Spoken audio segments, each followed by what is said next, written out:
Late night host Jimmy Kimmel facing backlash along these lines following some insensitive comments he made about the First Lady. Our First Lady Melania is here. Look at Melania, so beautiful. Mrs. Trump, you have a glow like an expectant widow.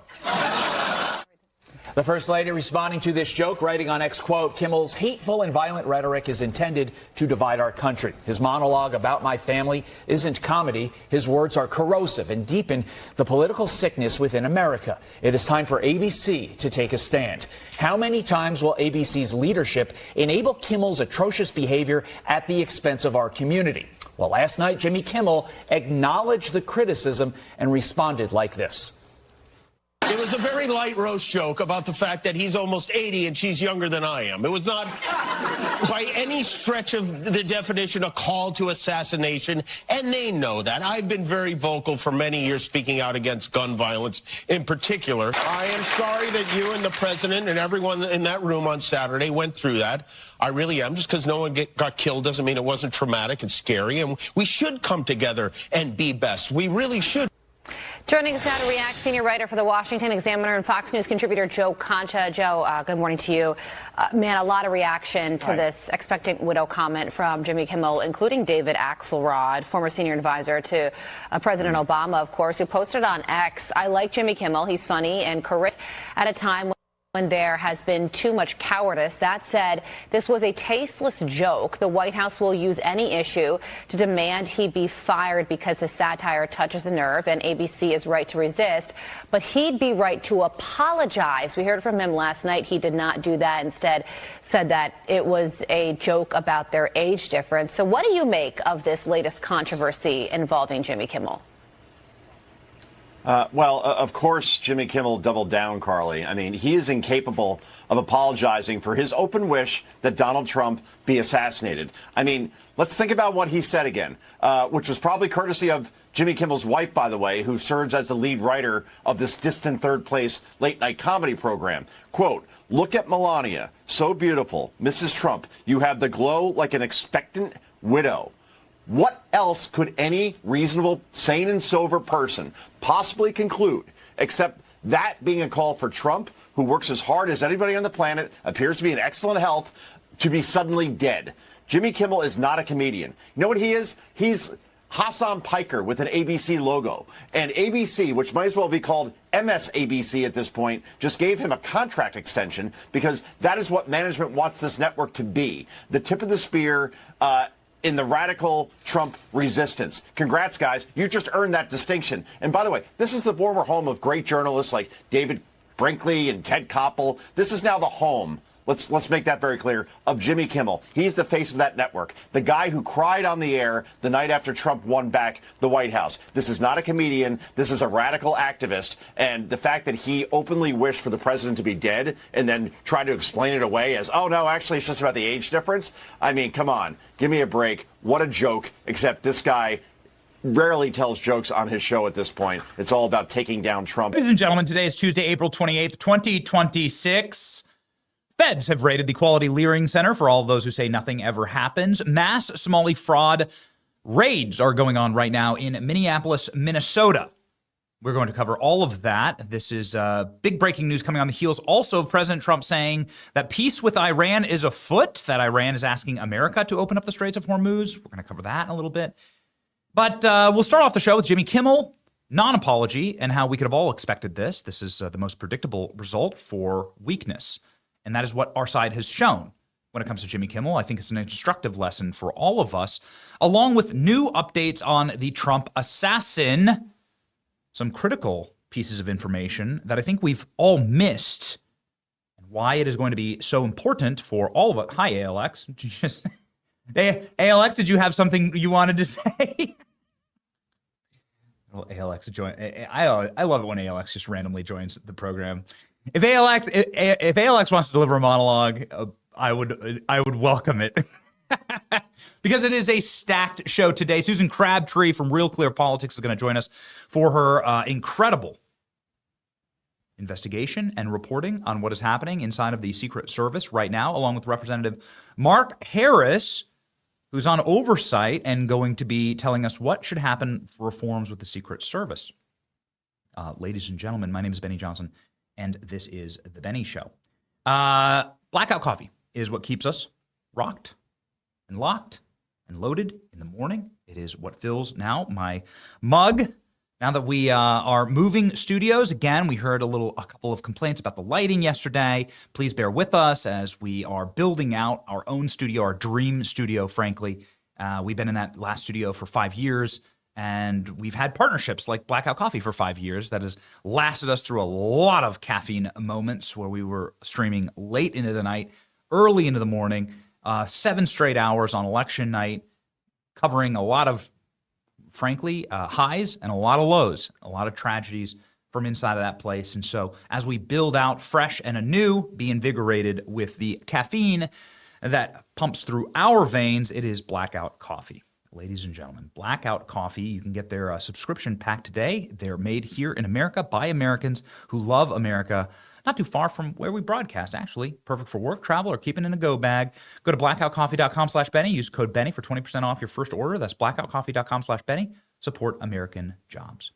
Okay, I want to start with Jimmy Kimmel today, and because we've been covering this, and a very, very predictable result, which was last night Jimmy Kimmel did not apologize. In fact, he doubled down and attacked the First Lady again. And why did this happen? This happened because of weakness.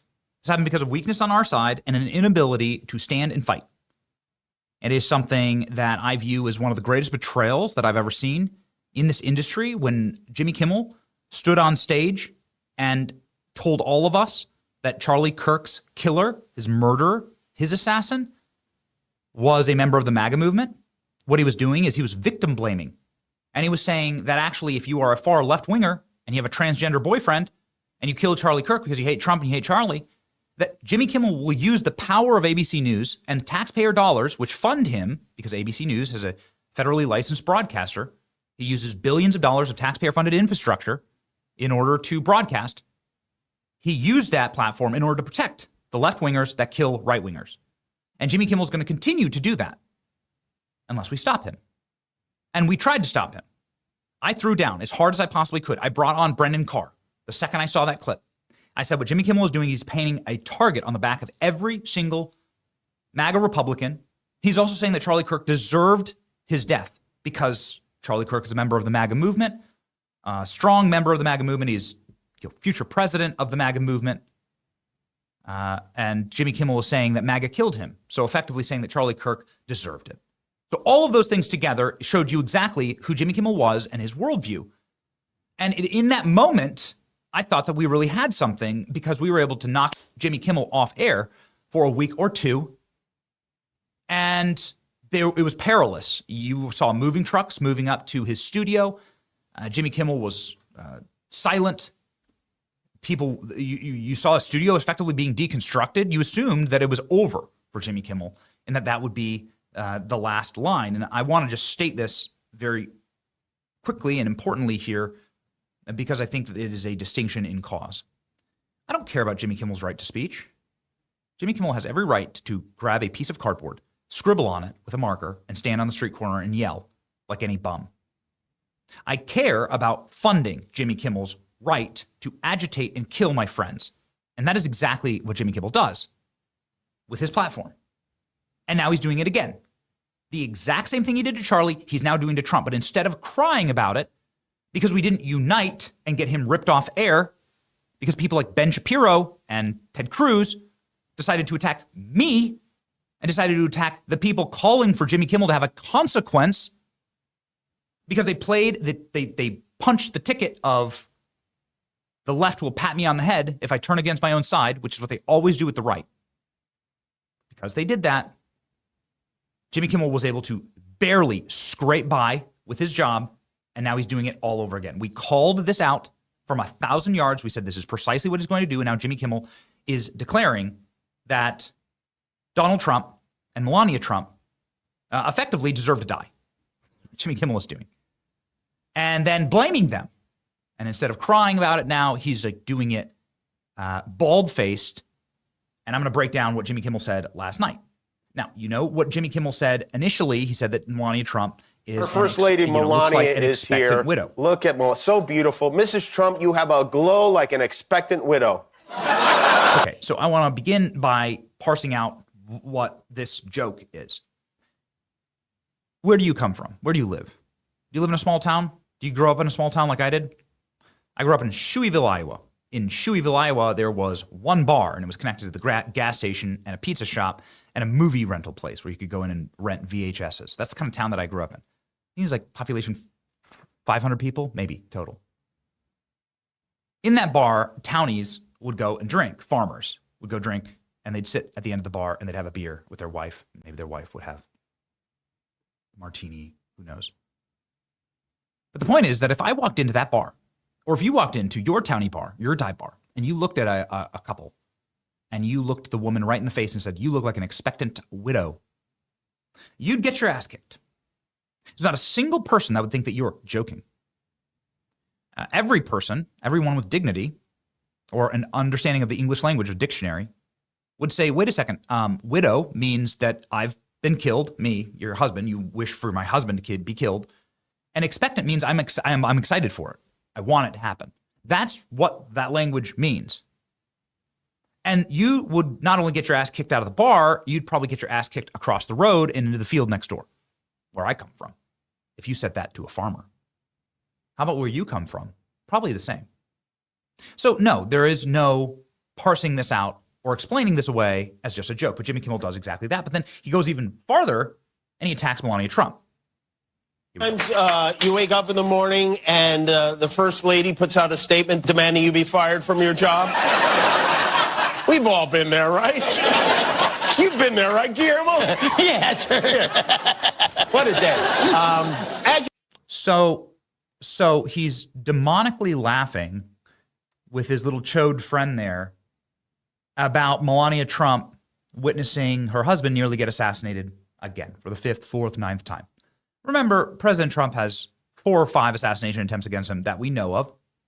Butler, Pennsylvania, on the golf course, the Iranian assassination plot. They've charged all this in federal court. There was a man who just stormed Mar-a-Lago with a gas can and a shotgun.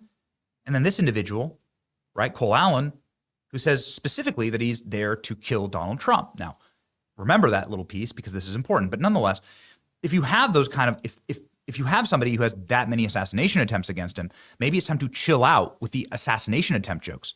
Maybe it's time to not demonically laugh about all of it. Like, we are human beings after all.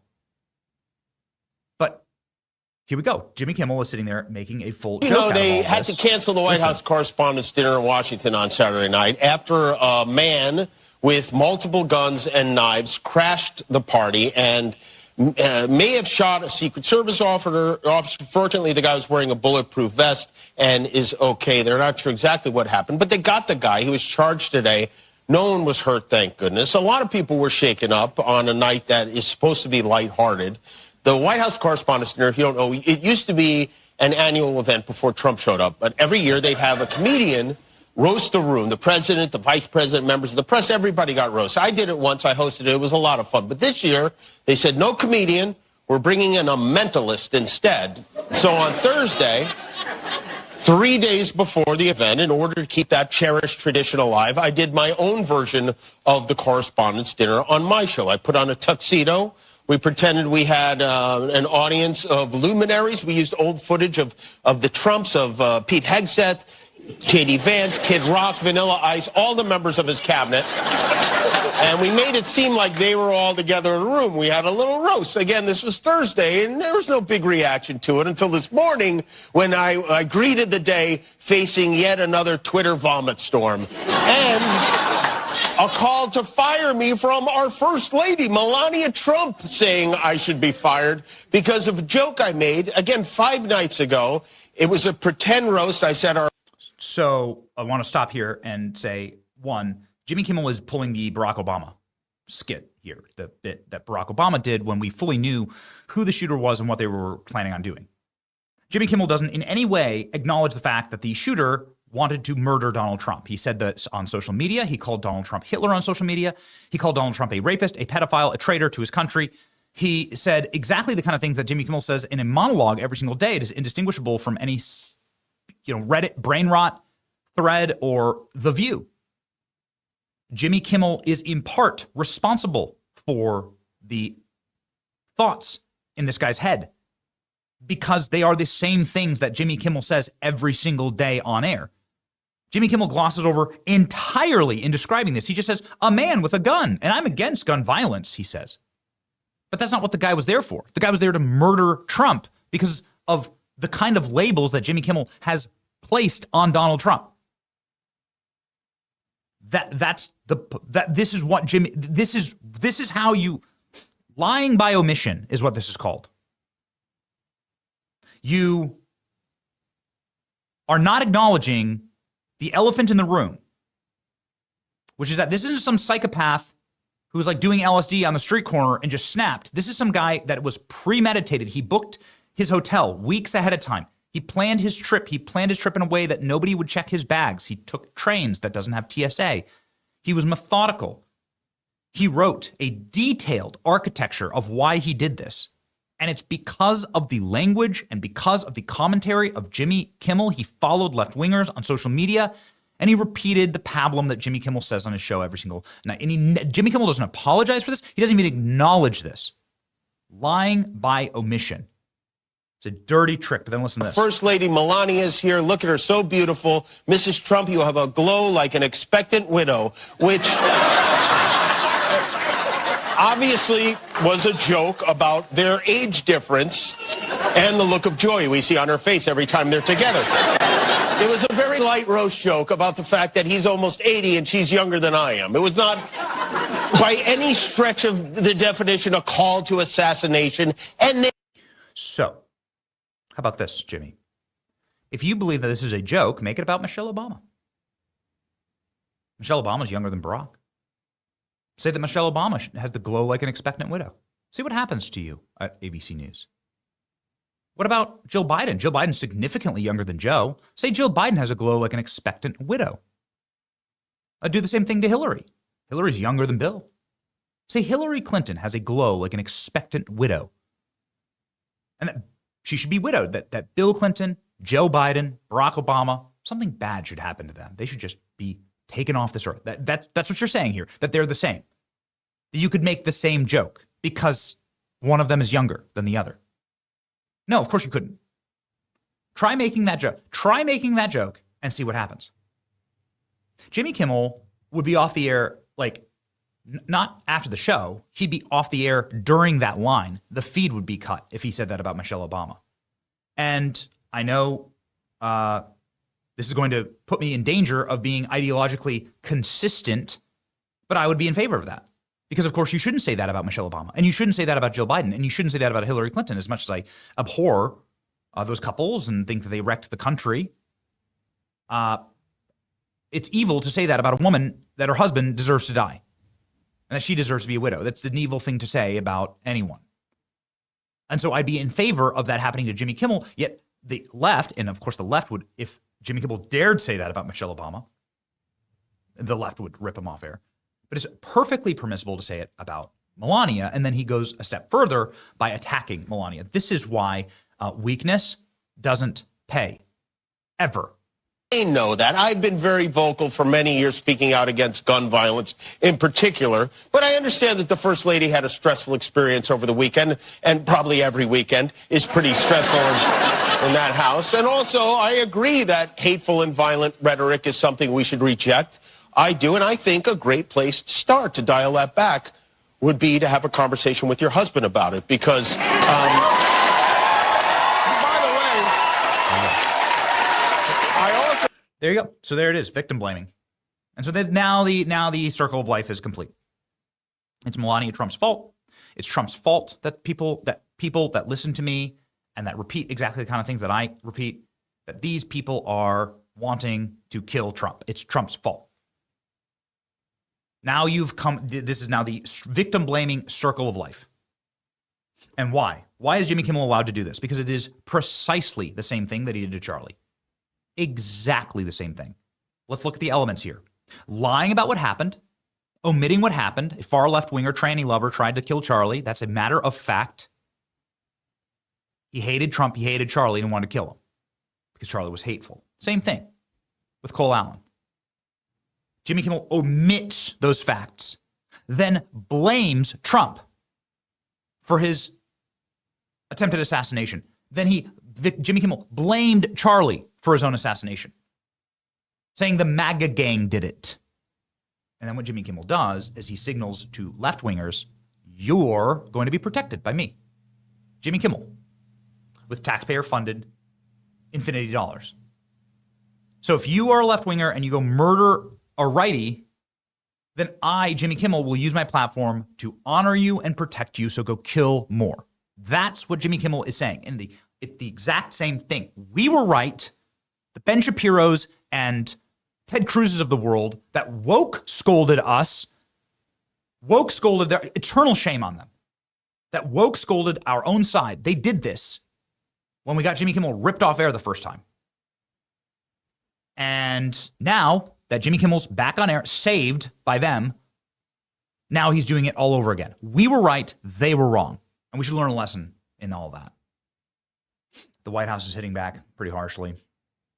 I'll read you the statement from the White House here and some of the ironies of what Jimmy Kimmel has done. Because a reminder that when Paul Pelosi was attacked, that we are not in favor, obviously, of Paul Pelosi being attacked, but when Paul Pelosi was attacked, Jimmy Kimmel cried on air. Jimmy Kimmel cried on air when there was a shooting in Minneapolis. Man kept attacking ICE. He attacked ICE with a loaded firearm. And Jimmy Kimmel cried on air for him. So there's just certain violence Jimmy Kimmel will sob and cry and scold over, but not violence against our president. Does that show you enough? Jimmy Kimmel is a shit human being for making a disgusting joke about assassinating the president, doubling down on a joke instead of doing the decent thing and apologizing. ABC needs to fire him immediately and should be shunned for the rest of his life. Okay, well, they're not going to do that because we showed weakness. Because when we could have united and gotten Jimmy Kimmel fired, we didn't. And people on our own side decided to use it as an opportunity to get a pat on the head from libs, corporate media libs, and to get a little doggy treat and to be sent on their way so that Jimmy Kimmel could do this to us all over again. We were right, though they were wrong. Don't show weakness in these moments. And this would be my big request to the Trump administration. There are ways that you can hurt ABC. There are deals that they're trying to get through, antitrust. There are mergers, acquisitions. There's broadcast licenses that you can go in and you can take from ABC. And I'll say it again, and it's the last time I'll say it. I don't care. I'm not trying to cut Jimmy Kimmel's proverbial tongue out. Jimmy Kimmel has every right to, bang out a post on X or upload something on YouTube. I mean, listen, try uploading something on YouTube and then calling for the death of First Lady or her husband. It won't work. It'll be against the terms of service. You'll get your account deleted. So you couldn't even get away with this stuff on social media, quite frankly. But I'm not against Jimmy Kimmel's right to speak. And I like an offensive joke. I really do. We play them on the show all day and night. What I am against is paying for this man to constantly agitate and make fun of the assassinations of my friends, my president, his family, and that's what he's doing. And I'm paying for it. I'm forced, at the end of a gun, to pay for the broadcast license for ABC News because I'm an American taxpayer. So that is what I'm against. And that is what I'm going to fight. And that is why this should be repulsive to you. Jimmy Kimmel should be allowed to stand on the street corner, as he often does, actually, like this photo during a No Kings rally. Jimmy Kimmel should have every right to stand on the street corner, looking literally like a hungover, degenerate homeless man, and hold up his little handmade sign and scream at the top of his lungs. That's free speech. It's not free speech that the American taxpayer at the force of a gun will be made to subsidize your programming attacking our friends and killing us. So that is a distinction in kind. And I think it is absolutely critically important. On this topic, ladies and gentlemen, we have Susan Crabtree, who is one of the absolute all-time greatest reporters in Washington, D.C., I don't actually know if she was at the White House Correspondents' Dinner. We're going to ask her in just one second. First, our partner, American Financing, can make sure that you are debt-free in this era of, let's just say, financial uncertainty. There's a lot going on. There's some ups, there's some downs, there's some sideways.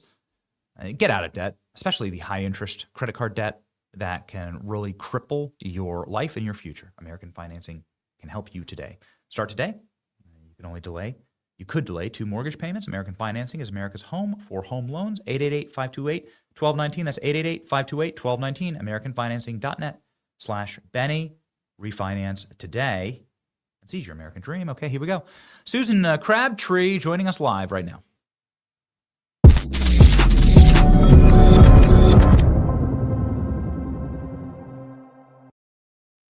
Susan, good morning to you. It's nice to have you back on the show.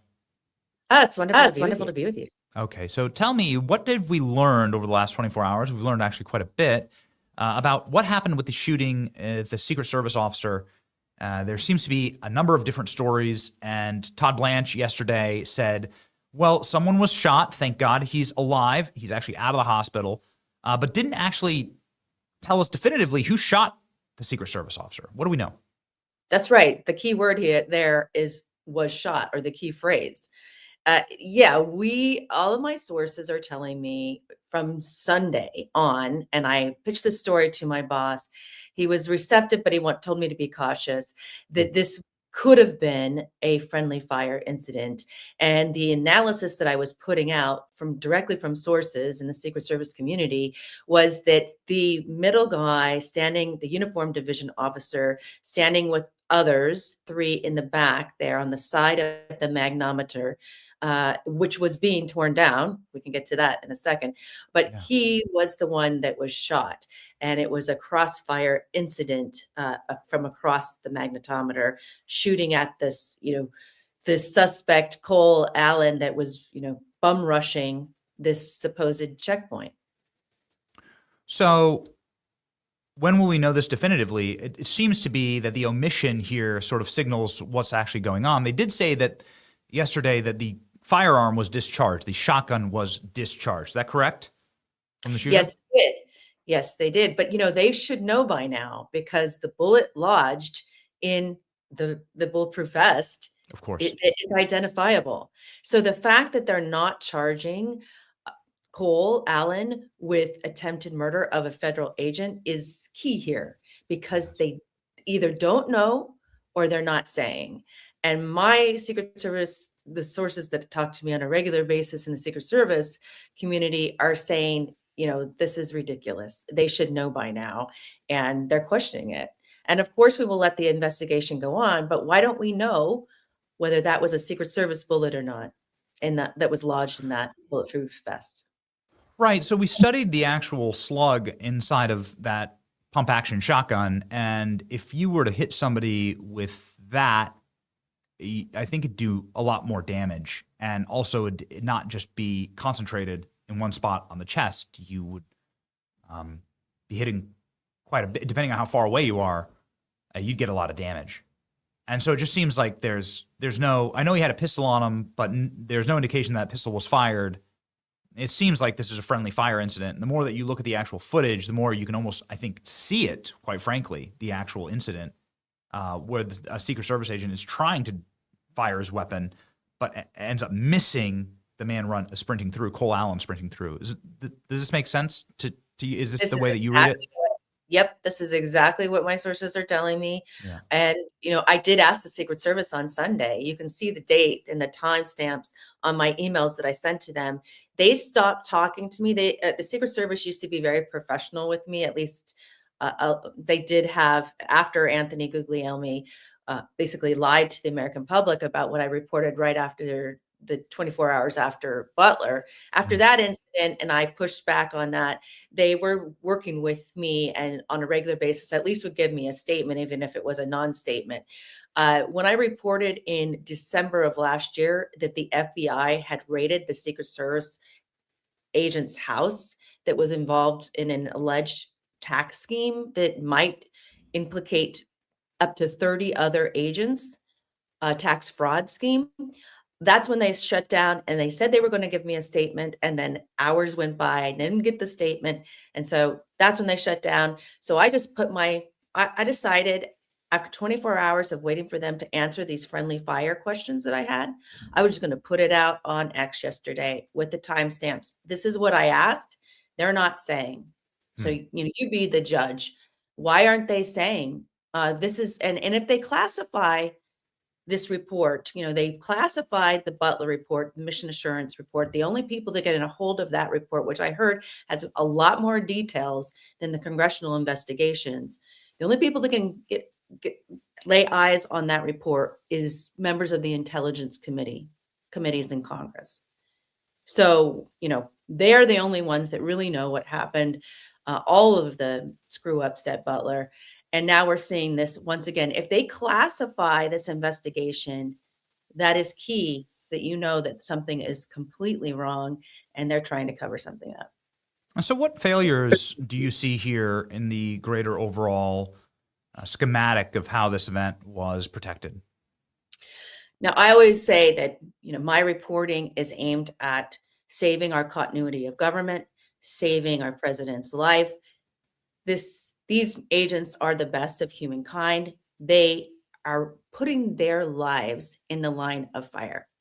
Mm-hmm. And so I provide this criticism, analysis based on sources talking to me who are in the Secret Service community, both active agents and retired agents and officers. That venue was ridiculously secure. I mean, it was not secure. It was porous. And so they were using the 2023 Biden model for someone who basically broke the mold in terms of how many threats he has against him. Donald Trump is the most threatened person likely in the world. I mean, that's according to Dan Bongino. He should know. And so, this is ridiculous to have that kind of magnometer presence. The fact that it was being broken down, where it was situated. I've been to these events. I did not go on Saturday night. I was at an event with my daughter, a fundraiser for her school. But these events I've been to multiple times, going back to the 1990s, and it's always the same model. But the Secret Service says they are threat-based. If they are threat-based, you cannot use the same model. Of course you can't. The blueprint comes in from the previous year. As you know, President Trump didn't attend this dinner previously. This was going to be the first time. So you revise the blueprint. And as far as I can tell, they didn't. Now, of course, they had all these CAT agents come out, the counter assault team, which is the elite of the Secret Service. And they did their job in an amazing way, thorough, and jumped out at the right moment, even though I do think they scared everybody in the dinner because they didn't know quite what was going on. Terrorizing this many people, including Erica Kirk, there was no reason to do this. I'm telling you, this is an utter failure, a colossal failure for all of our enemies around the world to witness us diving under the tables. It was unnecessary and it was entirely preventative.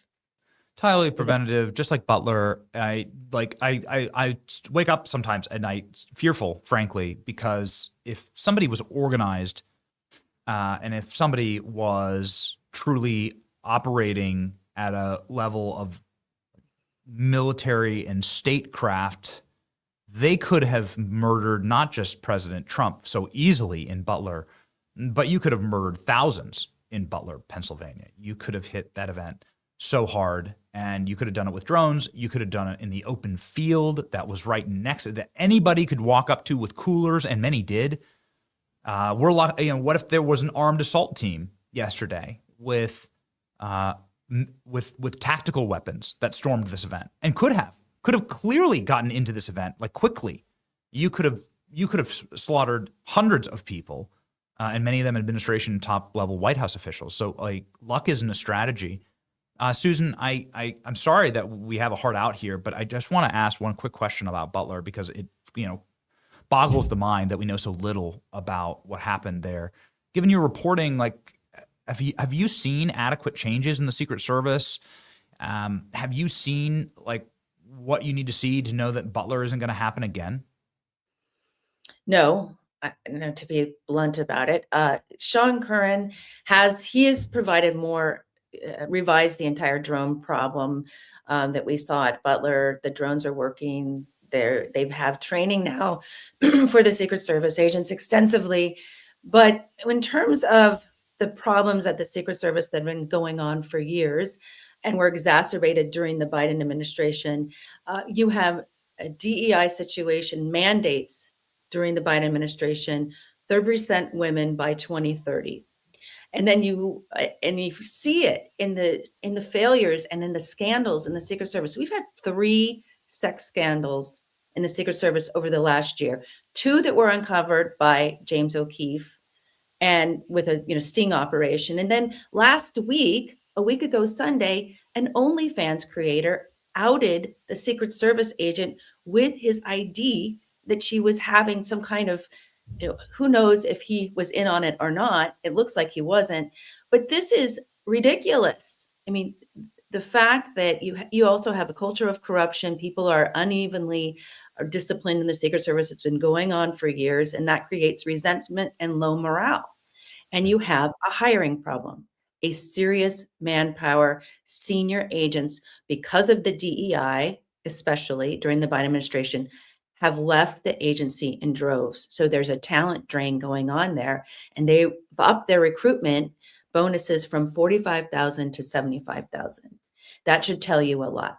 They are trying to reduce the manpower shortage, but they're having a very, very hard time doing it. It's something that every patriot should want. We criticize out of love here. We don't want our president to suffer all of these assassination attempts. I'm sick of seeing it. I'm sick of seeing people kill my friends. And at some point, something's got to break, right? Many people are saying they should just bring in like Delta Force and bring in like the military should be protecting the president. Do you agree with that? No, I don't agree with that. I think unlike a lot of people in Congress, Republicans in Congress say that the Secret Service doesn't need more resources. I don't believe that. I think they need more resources. I think they need to be able to be practicing more because they need more manpower. I think you need to be attracting people with the highest level bonuses you can possibly provide. I do think it needs to be completely revamped. Get rid of the DEI, evaluate every agent, make sure they're up to the task, do constant trainings, go out to the range. This is not happening in the Secret Service. You need to be providing college educated, and you need to look at their drug history and have extensive polygraphs and mental health tests for the Secret Service. And they're not providing the mental health tests at all. And that's a whole nother story we can talk about later, Benny. But I'm worried about an insider threat, and so are the sources I talk to in the Secret Service community. I mean, talk about the outside threat. We are not vetting our Secret Service hires as we should. And it's the lowering of standards. You can just see it. There's 2 Secret Service agents, you probably know this, Benny. I reported on this last year. They got into a physical cat fight outside of President Obama's residence in DC.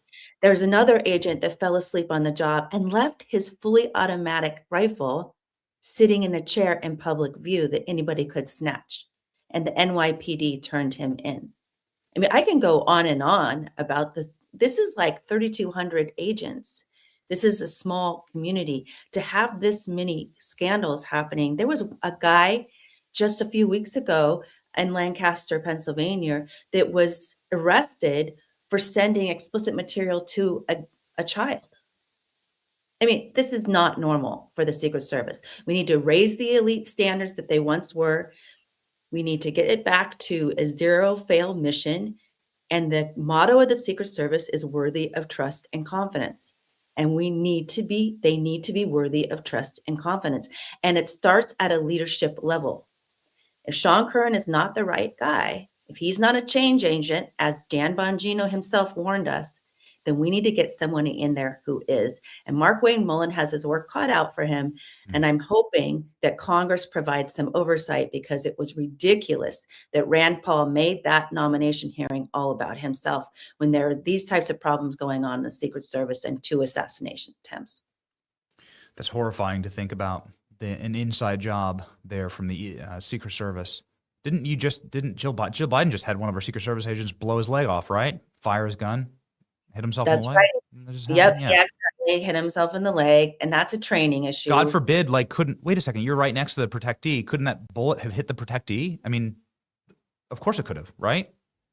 Well, I think Jill Biden had left at that point. He had gone back. What I'm saying is he went back for his gun. He forgot his gun. He forgot his gun in the SUV. By definition,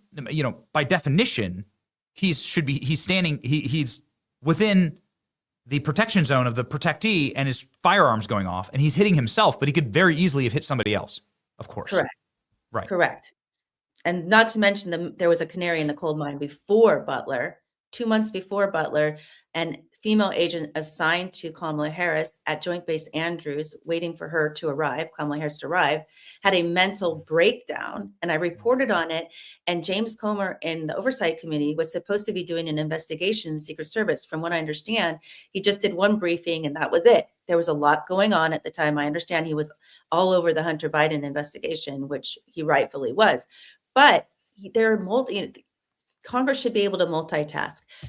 Senator Rand Paul, in charge of the Homeland Security Committee, had to deal with ICE and all of the immigration issues last year and up until this point. But he has a responsibility to provide oversight to the Secret Service. And the only senator that has been really consistently on the job, 2 senators, I will say, is Ron Johnson and Marsha Blackburn. Those are the 2 senators that care and deeply committed to reforming the Secret Service. You just sent a chill down my spine saying that the biggest fear that you have is not an outside job, but an inside job. And that one of these agents, with all the accidental discharges, fights, degeneracy, that one of these agents could just go haywire, and they have a firearm right next to the president. You know, they're armed to the teeth, and they're standing right next to president or V. POTUS or any other member of the administration, and all you need is one of them to either snap or to be paid enough money. You know, it's horrible to think about, but like that, it is imperative. If you love this country and you love our administration, as I do, it is imperative for us to reform this. Correct? Yes. Absolutely. Look about the Secret Service agent who celebrated Charlie Kirk's murder on assassination on Facebook. He's supposedly, I don't know what happened to it. They won't tell me. I didn't actually know about that one. I didn't know about that. Goodness. Yes, right after in the 24 hours afterwards. And so he's supposedly on administrative leave. But they don't provide mental health screening before they provide polygraphs. They should do that first. Most police departments across the country provide mental health screenings to the Secret Service. And this is a topic for a whole nother show. I have sources who have raised this issue for years in the Secret Service. They say that's going to hurt their hiring recruitment opportunities. I mean, that's the rationale that's been provided to my sources who raise this time and time again. I just honestly, also Jason Chaffetz, he's been concerned. He has been talking about this.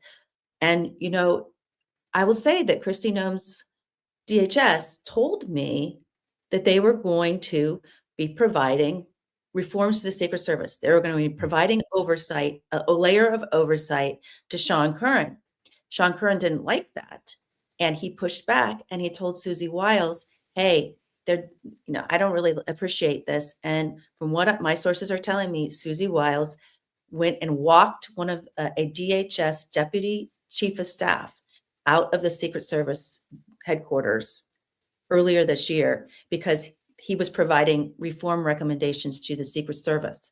Now, Susie Wiles, the White House has pushed back on that. They say that my sources are being absurd. I don't believe so because they were telling me just 2 months prior to this, don't worry, Susan, Secret Service reforms are coming. We're hearing you. Just hold tight. And then we have this incident at the White House Correspondents' Dinner. If you like telling your buddy that he's had too much at the bar and you need to take his keys is an act of love. And being able to have this level of good faith critique because we don't want something horrible to happen to our president again and again and again, I think is like one of the more righteous missions that you can have in life. And that's where it's based in, right? We want there to be a continuity of security for the people that we elect in this country. And if we don't have it, then we don't have a country, right? If every president is just guaranteed gonna die, then no good person will ever run for president again. And so, thank you, Susan. It's all like it's horrible to think about. I hope this clip goes viral because it's something that people need to think about, and we need those reforms clearly and right away. The American people demand it. Godspeed. Everybody follow Susan. Her reporting is impeccable, and she has 150,000+ subscribers right here on X. You should be one of them. Her prescient book, Fool's Gold, about California, of course, predicted many of the things that we're seeing in the once golden state. Thank you, Susan. Thanks so much for having me, Benny, and your interest in the subject, your focus on it. God bless.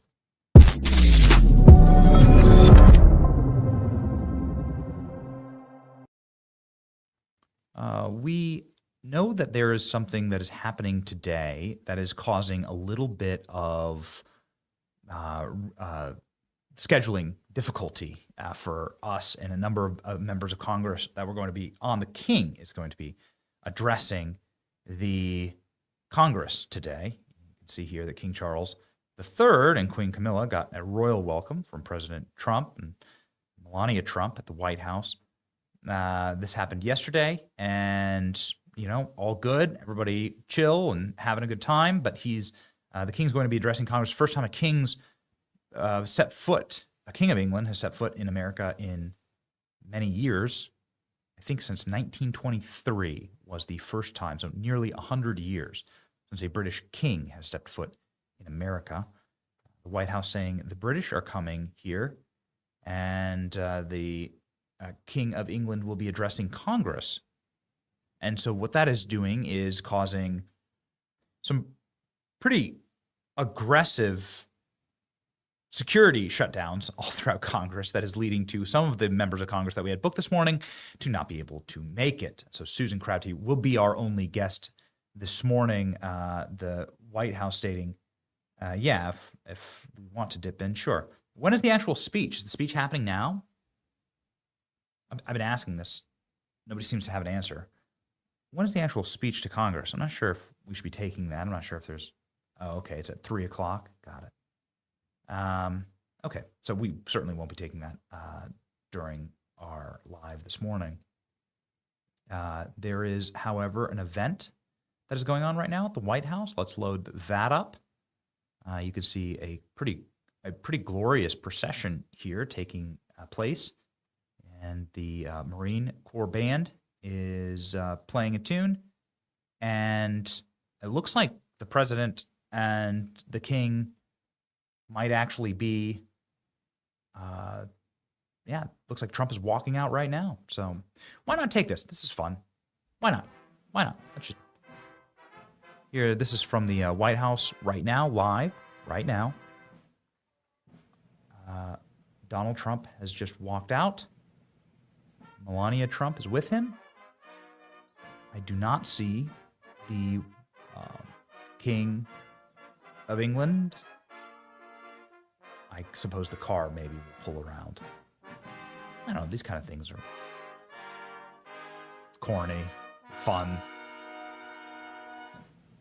Looks like they're arriving right now. Okay, well, we just happen to catch it just at the right moment. That's what ALX is here for.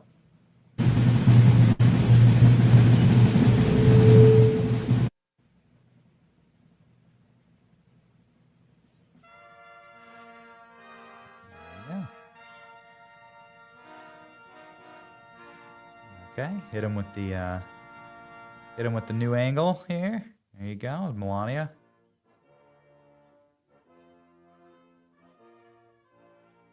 Trump and the King. I didn't know this would be happening live. Okay, again, the King is speaking at 3 o'clock today at the inside of Congress, joint session of Congress.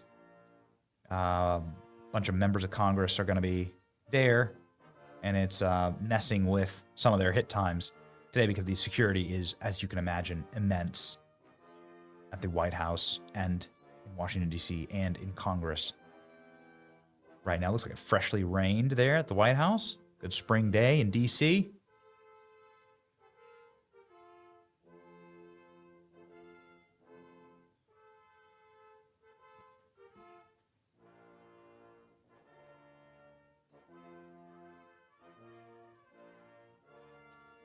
Playing a little tune.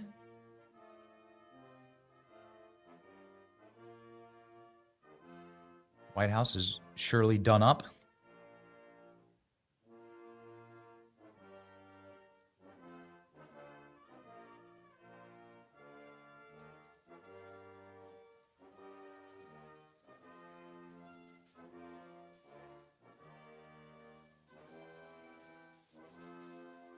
Now it looks like Trump and the King of England are going to take the presidential dais there, podium.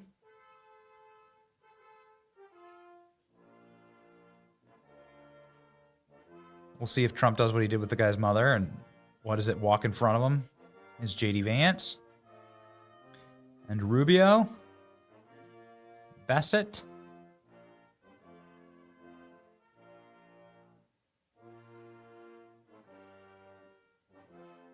And you can see Stephen Miller back there. James Blair, Steve Witkoff. These are like the negotiators with Iran. Some dorks from England. I don't really know who those guys are.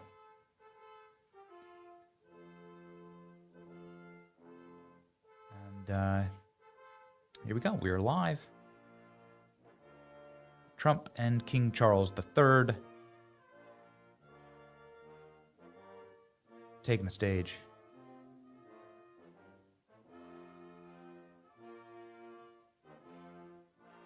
Melania stunning as always. Trump, power suit, power tie. Ladies and gentlemen, the national anthem of the United Kingdom, followed by the national anthem of the United States.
Ladies and gentlemen, please be seated.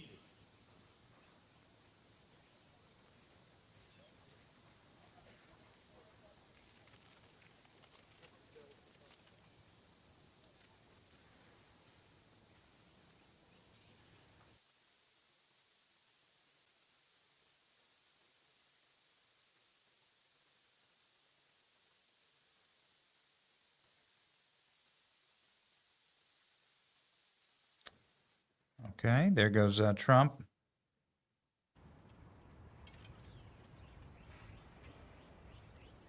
And King Charles. And it looks like they're going to be doing what they call the inspection of the troops.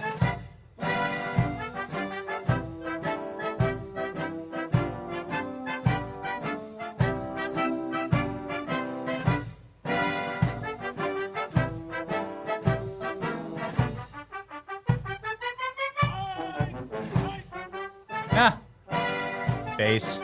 Revolutionary War troops, take that. Take that, king.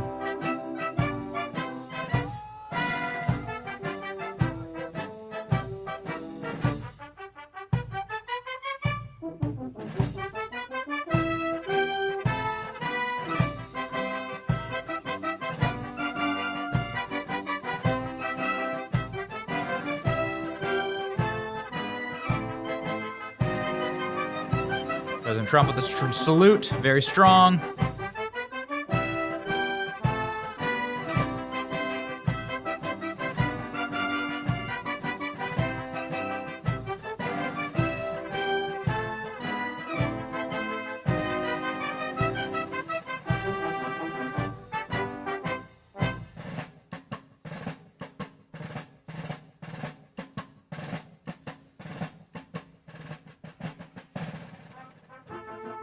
The inspection of every generation of American troops. There goes Trump again, leaving the royal in the dust. Gonna get in trouble for that one. There you go.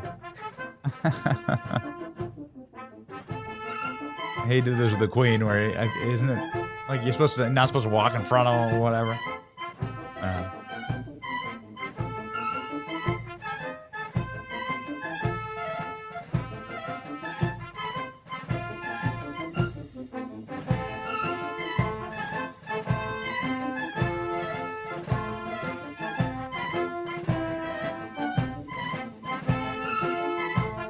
Okay, a little walk around,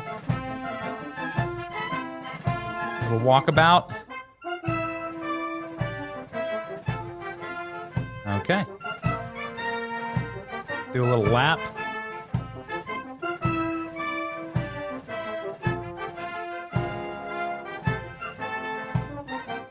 Looks like Trump's gonna say some words here, maybe. Here we go.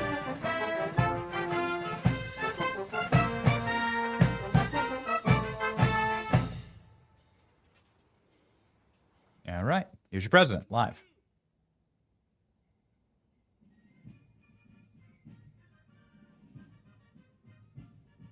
Uh-oh. Oh, here we go. Just doing everything we can to trigger the monarch here. Marching the colonials.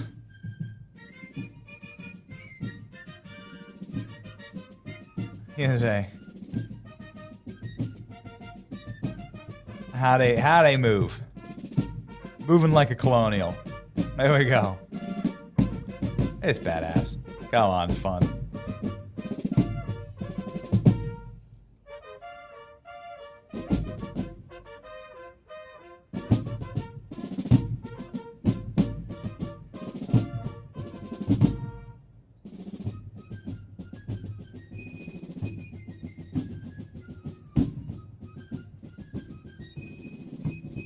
A triggering event for the king. Very much rubbing it in his face.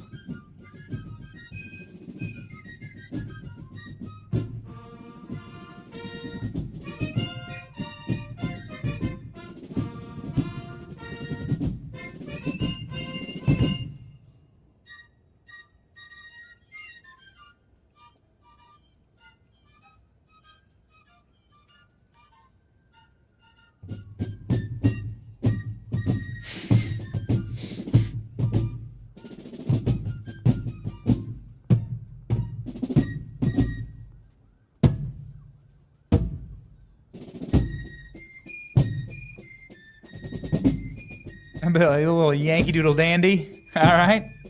Take it. Take that. That's a Yankee Doodle Dandy.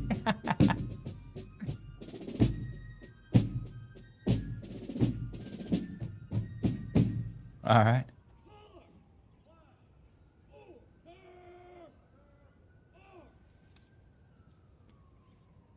Here's Trump remarks, I think.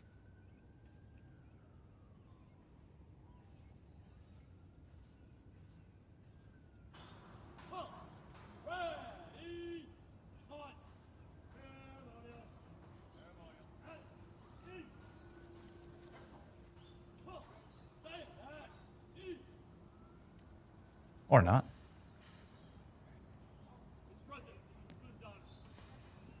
Ladies and gentlemen, the President of the United States, Donald J. Trump. There we go.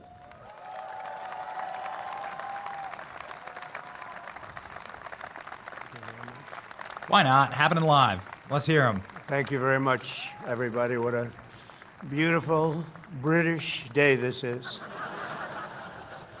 And it really is. Your Majesty's members of the British delegation, friends, service members, and distinguished guests, welcome to the beautiful White House. Great honor to have you. Melania and I will never forget the spectacular honor Your Majesties showed us during our extraordinary visit to Windsor Castle last September. Now it is our tremendous privilege to host you, and you're going to have a wonderful short stay, but stay nevertheless.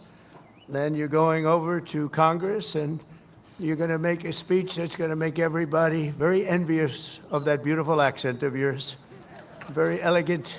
He's a very elegant man.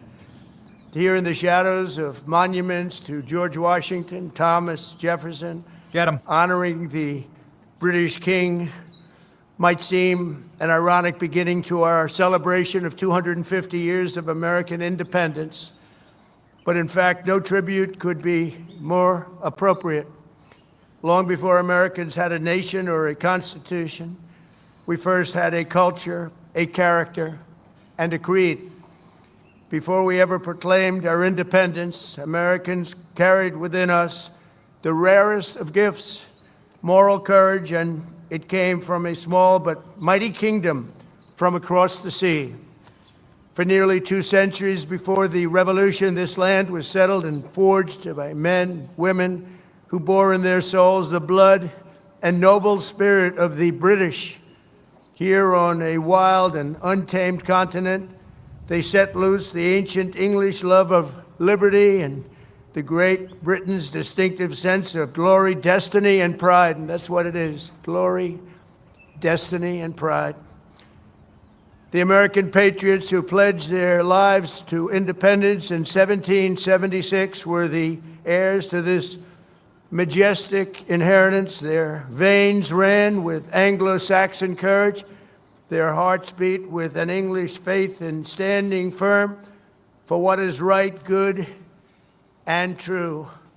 In recent years, we've often heard it said that America is merely an idea, but the cause of freedom did not simply appear as an intellectual invention of 1776. The American founding was the culmination of hundreds of years of thought, struggle, sweat, blood, and sacrifice on both sides of the Atlantic.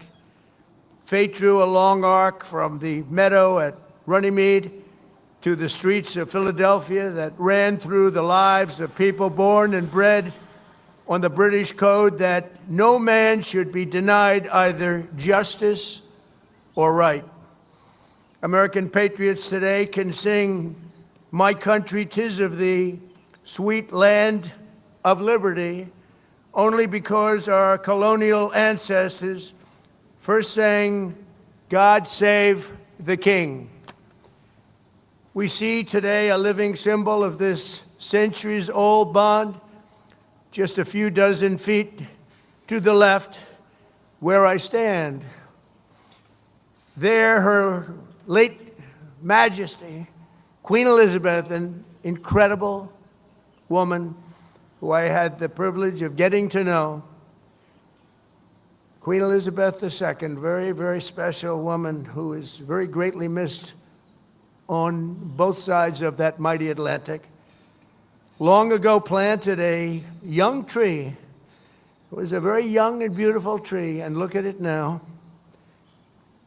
It's tripled in size and tripled in strength, very much as our nations have even more than tripled. Like our nation itself, it was laid with British hands but grew in American soil. Today it stands tall and proud, reaching ever higher. And this morning it reminds us that the mightiest of trees, like the greatest of nations, must be anchored by the strongest and deepest of roots. In the centuries since we won our independence, Americans have had no closer friends than the British. We share that same root. We speak the same language. We hold the same values. And together our warriors have defended the same extraordinary civilization under twin banners of red, white, and blue. My wonderful mother, Mary MacLeod, was born in Stornoway, Scotland, the Hebrides, and that's what they call very serious Scotland. There's no question about it. Some places they say, well, it wasn't really Scotland. The Hebrides, that's real serious Scotland. That's where they had their greatest of warriors, their greatest of warriors. She came to America at 19, met my incredible father. We loved him so much. We all loved him. We loved her. We loved him, Fred, and they were married for 63 years. And excuse me if you don't mind. That's a record we won't be able to match, darling. I'm sorry. Just not going to work out that way. We'll do well, but we're not going to do that well. 63 years. And my mother, I just see it so clearly. She loved, and I told the king this, she loved the royal family, and she loved the queen. And anytime the queen was involved in a ceremony or anything, my mother would be glued to the television, and she'd say, look, Donald, look how beautiful that is. She really did love the family, but I also remember her saying very clearly, Charles, look, young Charles, he's so cute. My mother had a crush on Charles. Can you believe it? Amazing how, I wonder what she's thinking right now. But beneath those beautiful flags, 8 decades ago, Prime Minister Winston Churchill and President Franklin Roosevelt famously met on a ship in the North Atlantic to outline a vision for the free world after World War II. That understanding of our nation's unique bond and role in history is the essence of our special relationship, and we hope it will always remain that way. The ship where the two great leaders met was called the Prince of Wales, the very title that His Majesty the King held longer than any other individual in British history, and he held it with great pride and respect. It's said that when Prime Minister Churchill first met this future king many decades ago, he was so impressed, he made the statement, he is so young to think so much and so well. And the bust of your great Prime Minister rests proudly again in the Oval Office. We're very proud to bring it back. We brought it back. Throughout His Majesty's life, the world has witnessed that same thoughtfulness which first struck Britain's greatest Prime Minister. His Majesty's intellect, passion, and devotion have been really a blessing to the British people, but not only to his own country, but to the cherished bond between the United States and the United Kingdom, and I am very certain that it will continue that way long into the future. In a few hours, His Majesty will stand in the heart of the United States Capitol as the very first British king ever to address a joint session of the United States Congress. So he's going to be addressing Congress, and I'm going to be watching. I was thinking of going, but they said, I don't know, that might be a step too far. I would love to go. It's not supposed to be protocol, but I would love to be with you. But there, the direct descendant of King George III will speak to the direct successor of the very body that gathered in Independence Hall on July 4th, 1776. If John Adams and George Washington, or the King's fifth great-grandfather, could see that sight, they might be absolutely shocked, but probably only for a moment. Surely they would be delighted that the wounds of war healed into the most cherished friendship. Think of that very, very long ago difficult war, and yet those wounds did indeed heal into the most cherished of friendships, most cherished. They would be moved beyond words to know that the soldiers who once called each other Redcoats and Yankees became the Tommies and the GIs who together saved the free world as brothers in arms and brothers in eternity, and nobody fought better together than us. If they could see us today, our ancestors would surely be filled with awe and pride that the Anglo-American Revolution in human freedom was never, ever extinguished, but carried forward across centuries, across oceans, and across history until it became a fire that lit the entire world. So today we look back on 250 years. Let us remember what has made our countries the two most exceptional nations the world has ever known. And together let us go forward with even stronger resolve to carry on our sacred devotion to liberty and to the traditions of excellence that have been our shared gift of all mankind. Your Majesties, thank you once again for making this important visit. We are so honored. May God forever bless the United Kingdom, Great Britain, and Northern Ireland, and may God bless the United States of America. Thank you very much, everybody. Thank you. Thank you.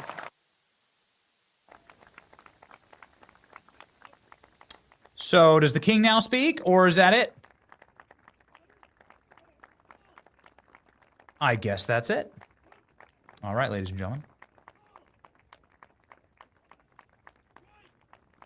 Fun and exciting opportunity to just tune in live here to history. Again, the first British king to visit America in 100 years. Why not? Ladies and gentlemen, please rise if you are able for the conclusion of the ceremony and departure of the official party. Okay. If you want to call a king, or at least feel like a king when you're making calls, use Patriot Mobile. Patriot Mobile is, you should let it play. You should let it play. It would be fun. Let it play.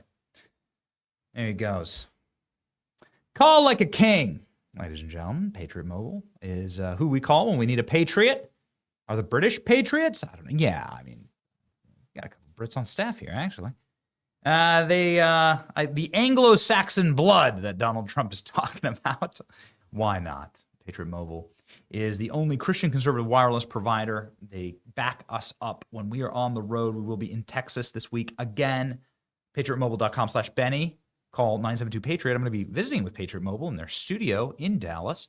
While I'm there, use promo code Benny for a free month of service. That's PatriotMobile.com/Benny, 972-PATRIOT to make the switch. Today, call yourself a patriot.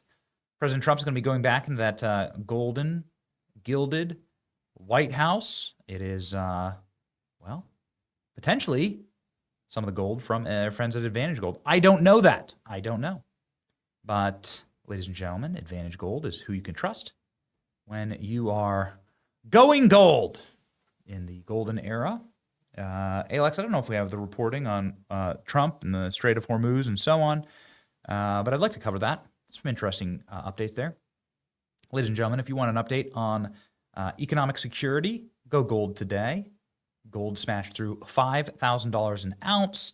It pulled back, and this is a dip where you should be buying. Central banks are buying. Billionaires are buying. The royal family buying? Sure. The pound sterling used to be backed by precious metals. You can buy silver, gold, and other precious metals from my friends at Advantage Gold. All you have to do is text Benny to 85545 right now. That's Benny, Benny, to 85545 right now. The dip ain't waiting. Text Benny to 85545 today. All right. I don't know, ALX, what do we got here with Iran? We'll see. Potentially, we have some good news. What is President Trump saying?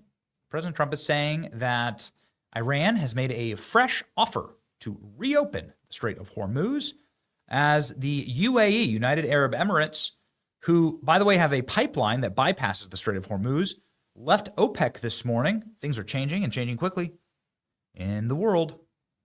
OPEC produces 40% of the oil, and it is like a oil cartel, like a mafia that controls the price of oil and keeps the price of oil artificially high. And the United Arab Emirates just said, screw that, we're out. They're a massive producer of oil. They're the third biggest producer of oil in the Middle East. And again, they own a pipeline that totally bypasses the Strait of Hormuz. It's just 1 million barrels of oil a day that can hit the market. I want the oil prices in this country to collapse. I want them down. I want home prices in this country, same, and grocery prices. That is America First. Those are America First policies.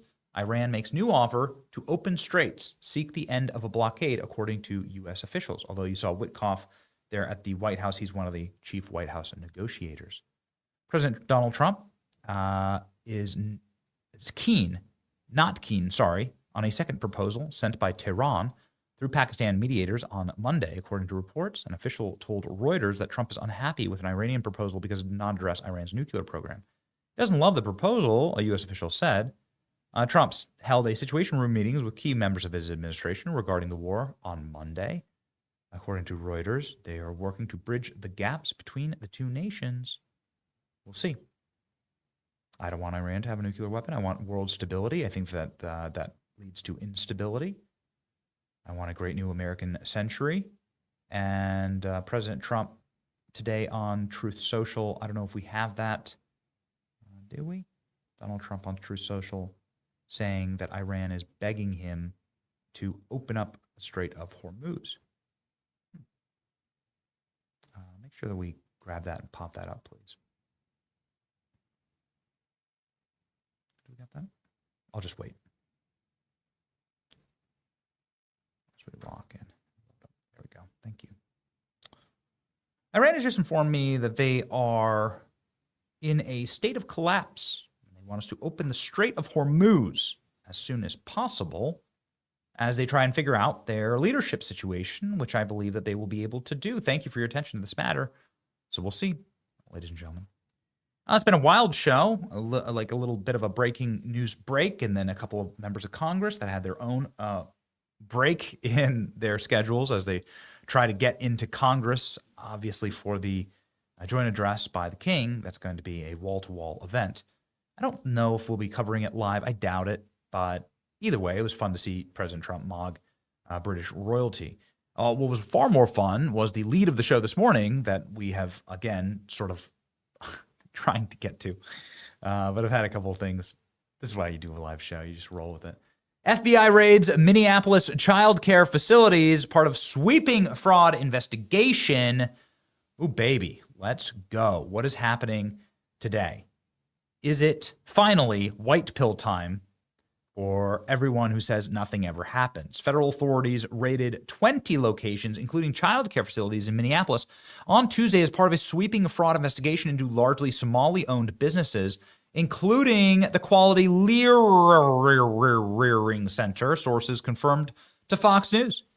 Today, the FBI with federal, state, and local law enforcement is involved in court-authorized law enforcement activity as part of an ongoing fraud investigation, the Department of Justice said. Authorities executed 22 different federal search warrants in Minnesota on Tuesday morning as part of an operation which is not immigration related. Now, that I think is critical. Well, of course, I want these fraudsters and scammers deported directly back to Mogadishu.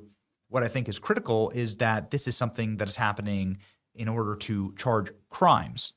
Now, if you are somebody who is newly naturalized to this country and you immediately commit crimes against the United States of America, if you read the immigration code as we have, you can be immediately denaturalized and deported.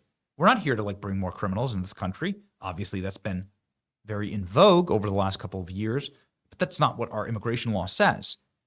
And so I think it is critical that these are criminal raids and not immigration raids, because the denaturalization processes is something that has been unstuck. There were 400 denaturalization prosecutions that happened last month.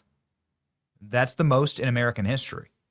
This is not normally a sort of body of law that is exercised by the DOJ. The DOJ is now starting to denaturalize people, criminals that were brought here and engaged in criminal activity, broke our laws. And so that's what I think is absolutely critical about this reporting. Let's continue.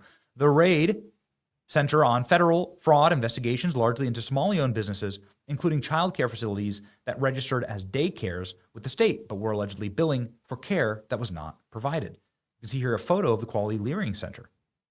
Is it 3 chicks with FBI uniforms walking out of the Quality Learing Center? Look at that. They took down the sign and everything, but it's still there. Iconic.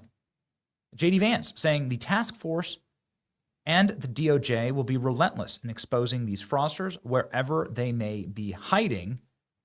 J.D. Vance obviously has been pretty vocal about this. We were at his first fraud meeting, sort of like a fraud crack team meeting at the White House. He had the whole of government there. It looked like a cabinet meeting. It was just awesome to see them taking this seriously. Wheels of justice turn slowly. I hate it, but at least they're turning. Fox News, 2 raids were conducted at the Quality Learing Center and the Baby Halamo Child Care Center. This is something that I think is going to really spiral if it hits Ilhan Omar. And I think this is the thing that is most critical. Is this going to hit Ilhan? A lot of these organizations were benefiting from laws that Ilhan Omar was writing. Feeding Our Future crimes is a good example of this. Feeding Our Future is a fake daycare child services kitchen that was allegedly feeding all these meals to these hungry little Somali kids. Well, there were no hungry Somali kids, and they fed no meals to them. And how were they able to get all the federal funding to do this? Because for every meal, they charged the federal government $50. So they were able to charge the federal government millions of dollars in fake meals. By the way, there's 90 Somalis who have pled guilty to this. This is a bona fide, proven in court, absolute fraud that happened. And the way that it happened was Ilhan Omar. Here's how. Ilhan Omar proposed the Meals Act during COVID that lowered the threshold for the government to check fraud for meals to children. And then her friends, people that her literal business partners, started using fake meals for children, the kind of fraud that was that's created by Ilhan Omar's legislation. Now suddenly Ilhan Omar says she's worth $30 million. Where do you think the kickbacks go? The kickbacks from this fraud, you have to hide the money. This is what money laundering is. You have to hide the money in your fake winery, your husband's fake business. This is what they were doing. This is what they were doing. This is why we need a full investigation here. Quality Learing Center received national attention. Nick Shirley. What also received national attention was us asking the vice president about Ilhan Omar and her fraud. And the vice president not only said that Ilhan Omar did, in fact, commit immigration fraud, he talked about how egregious it is that the federal government doesn't even investigate fraud at all. Here we go. Well, what people need to see, I think that the fraud has been laid bare. We've all seen the Learing Center, right? Correct. The Learing Center is not an actual daycare. No. The Learing Center was fraud, right? And we've seen the hospice fraud in California. And so I think it's been demonstrated that this is a problem. What people need to see now is arrests, yes, right? 100%. Deportations. They need to see that the federal government, the gears of justice grind against these people and they're not allowed to just continue. Yes. So let me give you an example, something I just talked about upstairs, but I think it's worth reiterating for your viewers. So you take a program that exists within Medicaid to help autistic children get the resources that they need. So you have a Somalian fraudster in suburban Minneapolis who says that they have 3 kids who are autistic, and maybe they don't even have 3 kids, and they certainly don't have 3 kids who are autistic. So it takes money away from the American citizens who need these services. It defrauds the taxpayer. And you're absolutely right that the thing that we need to do is get real justice. So, you know, something I learned just in the past couple of months, I had no idea that we do not prosecute fraud in this country if it's under $1.5 million per year. Okay? So think about that. Think of all the people who are $1.5 million a year. This is not chump change. That is meaningful money. And by the way, sometimes by prosecuting the lower level people, you get to the higher level people who are collecting, you know, who have sort of the conspiracy to commit fraud against the American people. So one of the things that we're trying to do with this task force is commit the Department of Justice to investigating all fraud and actually going after the people who are doing it at the small scale of $1.4 million, but also actually looking at the big conspiracies that are out there. Because, Benny, I don't know about you, but I do not believe that what happened with the Somalian immigrant community in Minnesota, I don't think that happens without some cooperation from politicians, without other people looking the either way, or maybe even being in the fraud themselves. Okay, so now he's taking action on that. We broadcast that. We asked that question. It was approximately 4 weeks ago, and now we have the raids. Here from Bill Malugin this morning, breaking this news. DOJ confirms to Fox News, the FBI and Homeland Security investigation agents are currently raiding 20 locations in Minneapolis. And this is in relation to the ongoing federal fraud investigation, sources tell Fox. Locations are largely Somali-linked businesses, including the infamous Learing Center, and these are court-approved searches with warrants being served. They are tied to fraud. Now, why is that critical and very important? The federal government, of course, Third and Fourth Amendment is not allowed to just kick in your door for any reason, take your home, or house a soldier in your house. You have to get a warrant from a judge. You want a country like that. You don't want a country where they can just kick in your door. But what does a judge need to see in order to issue a warrant? They need to see probable cause. They need to see crimes. The judge's job is to not just like give warrants for anything, even though that happened, of course, with all J6ers and throughout the Joe Biden administration and with the Mar-a-Lago raid. But nonetheless, the judge needs to see that there is evidence of a crime. So now the federal government has provided enough ample evidence of a crime in these far left-wing blue districts that judges are signing off on warrants for these Somali fraudsters. And this is a great message to send to all fraudsters all across America. That's why this is absolutely critical that the federal government is actually doing it. Because you want to end fraud, you need to frog march these guys out of their fake daycares, expose the entire operation, throw them in prison, denaturalize them, put them on the first boat back to Somalia. That this is how you end fraud. Or at least start to reduce it or disrupt it in this country. The court approved warrants, not immigration enforcement. Fox is told 22 warrants were executed this morning. A DOJ spokesperson said, today the FBI with federal, state, and local enforcement is involved in a court-authorized law enforcement activity as part of an ongoing fraud investigation. Ladies and gentlemen, Homeland Security saying that Homeland Security investigations are cooperating with law enforcement partners to execute criminal search warrants in Minneapolis related to the rampant fraud of U.S. taxpayer dollars. You want to see it happen? Oh, baby. It's a sight to behold. Equality Learing Center raid going on in real time. Sweet to the eyes. Let's watch. Breaking just moments ago now, large-scale raids targeting federal fraud currently underway. Federal agents seen leaving the Quality Learning Center. And Brooke Taylor has more on that and what they're looking for. Brooke, good morning. Hi, Bill. Good morning. Yeah, we have had a photographer there at the daycare since this morning, capturing video of those federal agents just going in and out of the building, collecting evidence as part of the DOJ's fraud investigation in Minnesota. Take a look at this video here. Sources tell Fox that federal agents are raiding about 22 businesses across Minneapolis this morning, and sources say many of them are tied to Somali-owned operations.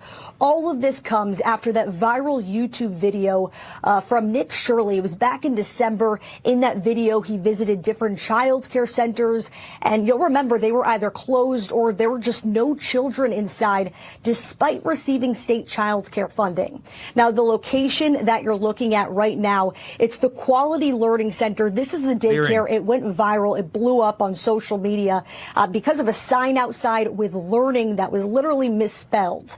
The Education Secretary at the time claimed that the daycare received $1.9 million while, quote, masquerading as a daycare. And then shortly after that, the Trump administration announced it was freezing child care funding to Minnesota and calling for a full audit of certain daycare centers.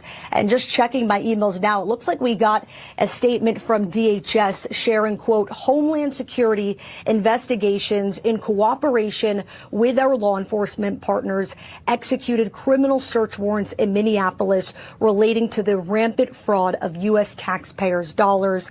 And as you could see there, federal agents still outside one of those daycare centers where they have been the last few hours. And all of this comes as Governor Tim Walz is expected to deliver his State of the State address tonight. And it's obviously comes with a lot of questions over oversight. Bill. Brooke, thanks. Brooke Taylor watching that out of... Poetic. Beautiful. Do it right on top of his State of the State address. We would, of course, be able to conclude this story without a massive shout out to, of course, Nick Shirley, who began this investigation by bravely wandering into these communities that everybody wants to sort of ignore that they exist. And Nick Shirley did this, and he did this originally. Nick Shirley's original video of the Quality Learing Center. The reason why this is so brave is that these are no-go communities. And it's time to acknowledge what has been built here in this country. We have brought in such a UN refugee camp hodgepodge of disjointed and discongruent cultures that don't speak our language, that don't share our traditions, that don't share our religion, that don't share our values. Go look at Somalia. Go look at the coefficients for inbreeding and child brides and sectarian violence. You'll see exactly that this is whatever it is.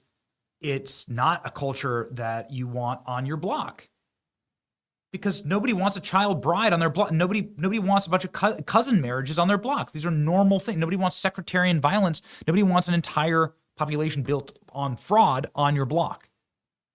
They've been brought here. Nobody's explained why. Nobody's asked our permission. Nobody went to the shareholders of America and said, you should be doing this or shouldn't be doing this. They just did it. They did it for power.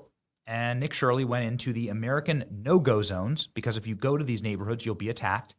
If you try and expose these frauds, you'll be attacked. Nick Shirley has been attacked on camera. Nick Shirley does face death threats every single second of the day for doing this. These are American no-go zones. You've heard about them in Paris. You've heard about them in London. You've heard about them in Berlin. It always happens the same way. You bring in alien cultures that are there to be parasitic, not to build anything, because they didn't build anything, not in their homeland, and they certainly aren't going to build anything in Berlin, but they will build fraud architectures and ecosystems to take advantage of the native populations of Germany or France or England or America. And so it mustn't be allowed. It must be cut out. And this is the way to do it. First with Nick's brave reporting, and then now with the follow-up, ensuring that there's going to be accountability and criminal charges, and that this parasitic ecosystem on our body politic can be ended. Ladies and gentlemen, speaking of ending, I didn't know that we'd go for 90 minutes on today's show, but here we are. We have have our markets for the day. Will Jimmy Kimmel be fired or resigned by May 31st? We have some breaking news on this, actually. While the markets say there's a 10% chance of Jimmy Kimmel resigning, breaking news says that the FCC may actually be launching an investigation today, as early as today. And this is going to be something that's going to be wild to follow. So instead of going on my show and talking about a potential investigation, it turns out that the FCC is actually going to simply file paperwork as early as this afternoon that will challenge Disney's 8 licenses. These are federally granted broadcast licenses for 8 different stations. This early renewal move will be a major escalation by Brendan Carr at the FCC. Breaking the FCC, and this is exactly what we called for in our opening monologue. The FCC is now preparing an order for an early review of Disney's ABC station licenses. Ooh. Now this is where you actually bring in the pain. It was like deja vu, Jimmy Kimmel said. Brendan Carr threatened ABC with wielding his heavy hand of government in a way that most, at this time, it was President Trump and First Lady Melania Trump, creating an even more dramatic confrontation. But something is different this time around. The power dynamics seem to have shifted. Crucially, local TV station ownership groups that condemned Kimmel's liberal commentary in September have stayed silent this week. And to their great shame, by the way, they should have spoken out. This is going to be a long fight. The FCC is preparing to take action that could be widely seen as retaliatory. The new Disney CEO, Josh DeMario, first big Trump test. It's coming at a time when Trump's political leverage has weakened. Last fall, Trump entered the first Jimmy Kimmel fight with political inertia. This spring, his approval ratings are not blah, blah, blah. Okay. Consider the source. I'm reading to you from Brian Stelter here. But nonetheless, it's something that could potentially really spiral out of control for Disney. Disney and ABC, of course, have hundreds, if not thousands, of cases and requests before the federal government. You need these kind of things. The FCC, of course, grants these broadcast licenses, antitrust, and so on. And so, like, by keeping Jimmy Kimmel, a guy who is openly praising the assassination of Donald Trump and calling for more of it, and that's what you're doing when you say that you want Melania Trump to become a widow, what do you think that's going to do? So it's going to be a tough road. This is how you actually get it done, though. And it would be a massive cultural victory for us. It'd be a massive cultural victory for decency in the country. I would not like any Republican speaking like this about somebody else's wife, that she deserves to be a widow. Again, I would disavow that as well. So at least we're ideologically consistent. Try going on Jimmy Kimmel's show and saying that about Michelle Obama and see what happens. That's how you know they're liars and frauds. 1 Peter 5:8, our verse of the day. Be alert and sober mind. Your enemy, the devil, prowls around like a roaring lion looking for somebody to devour. Correct. Be of sober mind.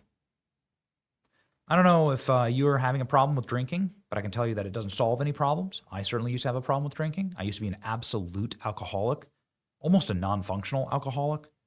And, you know, these are just like the demons of your younger years. And I would black out, right? And just drink so much. It's like, I think I got alcohol poisoning, quite frankly, a couple of times. And so I cannot express enough how you should be someone who is of sober mind. That's not going to help you. That's not going to solve any of your problems. They're going to accelerate all of your problems. And I'm sure that they're talking about in this verse, like sober mind is in like just have clear thinking. But alcohol doesn't do that. And the older I get, the more I realize that it actually creates all of the problems you're trying to solve. So do have a sober mind. The enemy does try and take advantage of your vices. Be sharp, be smart, and be locked in with us on this program. It's your boy Benny. Thank you for sticking with us as we put together. The show will look a bit different tomorrow as we build out more of the studio. See ya. Hope you have a great day. March with us on to victory. Show where the truth gon' be, faith and freedom on your TV screen. Stand up strong, battle through the night. The Benny Show's here, bringing liberty to light. From the speeches to debates, Benny sharp like a blade, cutting through the lies, watch the truth cascade. With the warrior's heart, this man never fades. You know it's prime time when Benny invades. From saving the nation to stories untold, the Benny Show's a storm, see the truth unfold. Stay in the loop, let freedom take hold. Salting all the libs, soul never sold. It's the Benny Show, where the truth gon' be, faith and freedom on your TV screen. Stand up strong, battle through the night. The Benny Show's here, bringing liberty to light. Liberty to light, bringing liberty to light. Liberty to light, bringing liberty to light. From the speeches to debates, Benny sharp like a blade, cutting through the lies, watch the truth cascade. With the warrior's heart, this man never fades. You know it's prime time when Benny invades. From saving the nation to stories untold, the Benny Show's a storm, see the truth unfold. Stay in the loop, let freedom take hold. Salting all the libs, soul never sold. It's the Benny Show, where the truth gon' be, faith and freedom on your TV screen. Stand up strong, battle through the night. The Benny Show's here, bringing liberty to light. Bringing liberty to light. Bringing liberty to light. Bringing liberty to light. Bringing liberty to light.